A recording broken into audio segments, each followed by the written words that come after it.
So to create the pad, what we need to do is we need to go to Tools, then Pad Stack, and then the best way to do this is to modify a library pad stack which already exists, which reduces our work. So we do that, and then from this list which you have here, what you need to do is you need to choose any pad that is a through hole pad. So if you scroll down and go through this list, you would see that there are several pads which are named as hole, and then corresponding there is the diameter specification against it. So choose any one of these and do a OK. You would edit that according to your specifications. So confirm when you are doing this that you have your type as through, which means through holes, and then what you do is you change the units to millimeters, because that is what we are doing throughout. You will get a message here that you would lose some accuracy doing that, but you may just go ahead and do yes on those. And once you're done with that, first what you need to do is you need to specify things about the drill. Now basically the drill is the thing which is going to create the hole on your board. So this specification is determined by whatever diameter specification you had on your drawing. Now according to the drawing which we have in our data sheet for the particular component, that diameter is 1 millimeter. So yes, it's a circular hole through which the pin will go, so this is fine. Then the plating, what needs to happen is that you may have it non-plated, because what plating means is that since the drill hole goes through two layers of the board, the top and the bottom, whether the internal walls of the hole that is created should also have connective copper in it or not. That is what it determines. So you don't need that, because we would have other places to put the solder on for this particular pad. So keep it at non-plated. The drill diameter, it's generally should be at least the diameter specified, and then some leeway so that you can easily put the component in. So in our case we have a 1 millimeter hole. So what I am going to do is I am going to use the measurement of 1 itself. Doesn't matter, but you can increase it to some more, let's say like 1.1 or 1.2 if you wish to be a little bit more flexible. But 1 is fine, because the datasheet doesn't specify any tolerance for this one. So it is exactly 1 for all components. So that's my drill diameter. And then the drill slot symbol is something just for drawing. So let's just decrease the width and the height. Since it's a 1 millimeter drill, let us make it a 0.5 and a 0.5 millimeter for the slot symbol.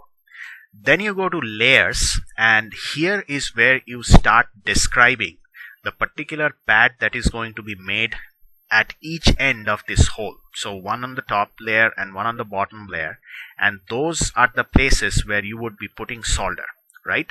So you should confirm that this single layer mode is never ticked, because if it has a tick, then that means it's a surface mount component, and since you guys are mostly using through holes, this should not be there.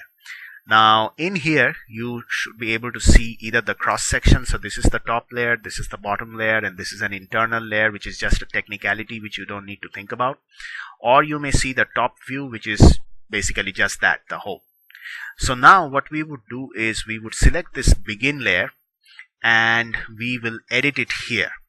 Now we already know that our drill hole is 1 millimeter. So around that drill hole we need some copper so that we can put our solder on there. So it should be something which is more than what can be done by your fabrication house. Now for Bay Area circuits, that measurement is that it should be at least 0.38 millimeter more than the drill hole size. So basically we would go with something like a 1.5 here, and then the height should automatically get updated because this is a circular thing. And then you should select the end layer and change that to be the same 1.5, and then the default internal, make it a little bit less than what you have for the top and the begin and the end, but a little bit more than the drill slot symbol. So let's make it 1.25. And then the solder mask top and bottom is the ring you have after the copper. So that should be something which is again a little bit more than the begin and end size. So begin and end was 2.5, so let us make it about 2.0, and for both the top and the bottom. So yeah, so these are the layers that you need to be worried about: the begin layer, the default internal, end layer, solder mask top, and solder mask bottom. Those are the only layers that you should be concerned about. Now if you see the top view, it looks something like this. So now with that information, what we would do is we would basically go back and create our component. So now we save this, and I name this as this is what the clock IC